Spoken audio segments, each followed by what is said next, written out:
সাত সকালে মাছের ডিমের বড়া খেতে খেতে ভিডিওটা স্টার্ট করছি। Hello everyone, welcome back to my channel. আমি প্রিয়াঙ্কা, তোমরা দেখছো প্রিয়াঙ্কাজ ব্লগ। তো সকাল সকাল মাছের ডিমের বড়া খাচ্ছিলাম, আর ঘুম থেকে তো অনেকক্ষণ আগেই উঠে ফ্রেশ হয়ে চা খেয়ে নিয়েছি। ভিডিওটা একটু স্টার্ট করতে লেট হয়ে গেল আমার। তো যাই হোক, তো তোমরা কারা কারা মাছের ডিমের বড়া খেতে পছন্দ করো আমাকে জানিও। বোন যাবে আজকে স্কুলে, এর জন্য আমি এখানে টিফিনটা বানিয়ে দিচ্ছিলাম। ও জল ভরছিল, তো আমি ম্যাগি বানাচ্ছিলাম এখানে, কিন্তু একটু অন্য স্টাইলে। তো এখানে কড়াইতে প্রথমে তেল দিয়ে নিলাম। তেলটা গরম হয়ে গেলে দিয়ে দেবো কেটে রাখা আলু, আর সবজিগুলো ওই কেটে রেখে গেছে। তো আলুগুলো একটু মোটা মোটা করে বেশি দিয়েছিল আলুগুলো। তো আলুর সাথে পেঁয়াজ এবং লঙ্কা ভেজে নেবো। একটু সামান্য নুনও দিয়ে নিয়েছিলাম যাতে আলুটা তাড়াতাড়ি সিদ্ধ হয়ে যায়। ওই যে দেখতে পাচ্ছ, পেঁয়াজ লঙ্কা ছাড়া আমাদের বাড়িতে কোনো কিছুই চলে না। তো পেঁয়াজ লঙ্কা দিয়ে ভালো করে ভাজাভাজি করে দিয়ে দেবো সিদ্ধ করে রাখা ম্যাগি। তো ম্যাগিটা দিয়ে ভালো করে নাড়াচাড়া করে নেব। আর এখানে আমি কোনো এক্সট্রা মশলা অ্যাড করিনি, এখানে শুধুমাত্র আমি ম্যাগি মশলাটা অ্যাড করেছি। তো লবণ তুমি প্রথমেই দিয়ে দিয়েছিলাম, ভালো করে ভাজাভাজি করে নামিয়ে নেব। ম্যাগিটা রেডি করে দেওয়ার পরে আমি এখানে মাছ ধুচ্ছিলাম, কারণ সকালে এইগুলো রান্না করতে হয়। মা কোন রকম রান্না করে গেছিল, কিন্তু এই বাদ বাকিগুলো আমারই করতে হবে। তো সেই কারণে মাছগুলো ধুয়ে নিলাম, আর মাছগুলো দুদিন আগে আনা আছে, ফ্রিজে ছিল, সেই কারণে বরফ বলতে অনেকটা সময় লেগে গেছে। মাছটা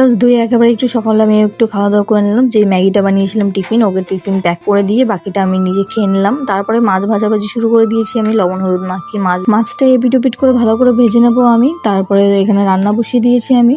আজকে ঝোলটা আমি আলু দিয়েই করব। তো আমি জিরে দিয়ে তারপর আলুটা ভালো করে ভেজে নেবো, আর আলু আর লঙ্কা একসাথেই ভেজে নিয়েছি। তারপরে একটু আদা বেটে আদাটাও দিয়ে নেবো, আর একটা টমেটো দিয়ে রান্না করতে করতেই দেখি হুট করে বৃষ্টি প্রায় চলে আসবে।